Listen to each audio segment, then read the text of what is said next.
Hello students, welcome to my channel online classes. और आज हम लोग कक्षा 10 सामाजिक विज्ञान में एक नए टॉपिक की बात करेंगे। इसके पहले हम लोग ने भूगोल का खंड भी पढ़ा था और इतिहास का खंड भी पढ़ा था। आज हम लोग स्टार्ट करते हैं नागरिक शास्त्र का जो पार्ट सामाजिक विज्ञान में है, जिसको हम लोग कहते हैं लोकतांत्रिक राजनीति। तो अब आज से हम लोग की शुरुआत हो रही है लोकतांत्रिक राजनीति, जो कि नागरिक शास्त्र का पार्ट है सामाजिक विज्ञान में। आज इसके बारे में हम लोग स्टार्ट कर रहे हैं, तो शुरुआत करते हैं। और इसमें हम लोगों का पहला अभ्यास है, पहला अध्याय है सत्ता की साझेदारी। तो सत्ता की साझेदारी, सबसे पहले इस चीज को हम लोगों को समझनी पड़ेगी कि पार्टनरशिप ऑफ पावर ये क्या होती है। पार्टनरशिप ऑफ पावर ये क्या होती है, इसके बारे में सबसे पहले हम लोग जानकारी लेते हैं कि सत्ता की साझेदारी क्या होती है।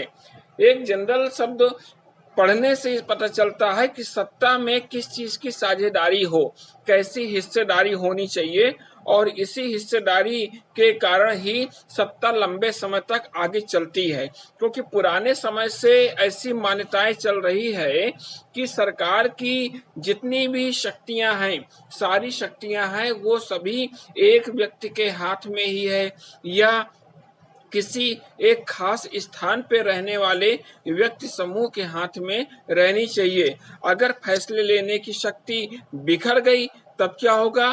तब फिर तुरंत फैसले लेना और उनको लागू करना संभव नहीं हो सकता।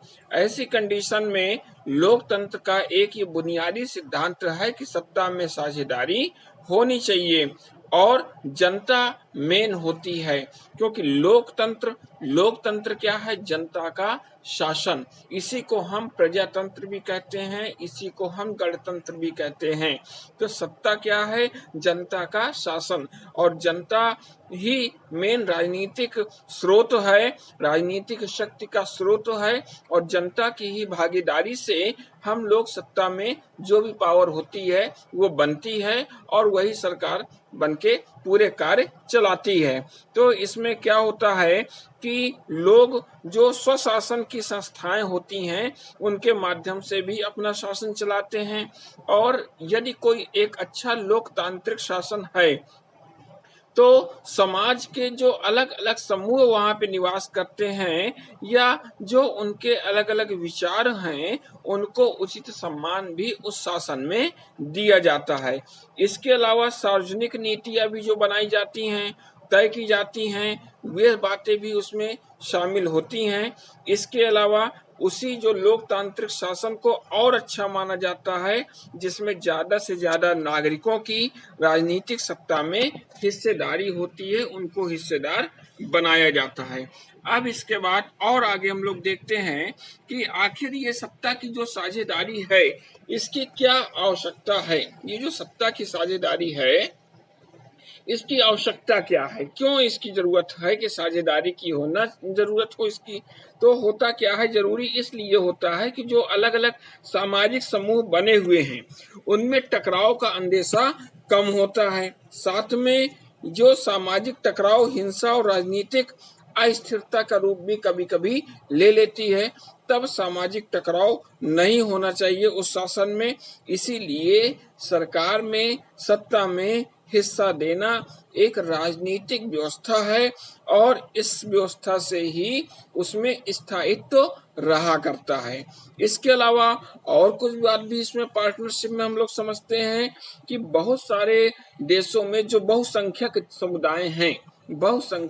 समुदाय हैं और उनकी जो इच्छा होती है वो दूसरे लोगों पर जब थोपी जाती है तो ये देश की अखंडता के लिए, रक्षा के लिए ये घातक सिद्ध होता है।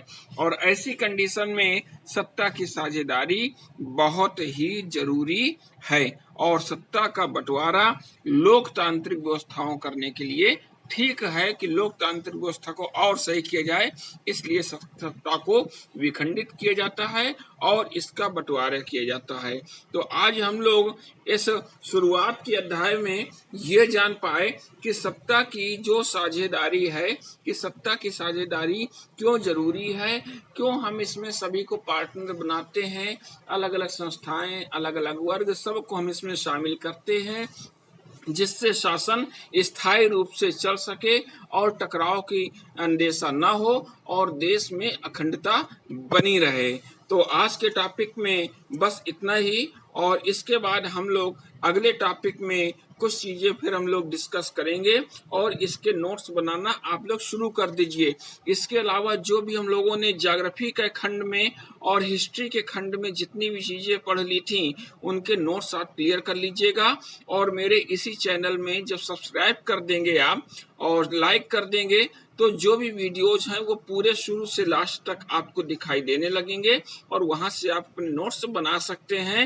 हिस्ट्री हम लोग ने कंप्लीट कर ली है, हिस्ट्री का जो भी सेक्शन है वो हम लोग ने कंप्लीट कर लिया है और अब हम लोग नागरिक शास्त्र पढ़ रहे हैं और नागरिक शास्त्र में लोकतांत्रिक राजनीति, इसका ये पहला टॉपिक आज स्टार्ट हुआ है। तो इसके सभी लोग नोट्स बना लें और उसके बाद मिलते हैं हम लोग अपने अगले टर्न में नए टॉपिक के साथ।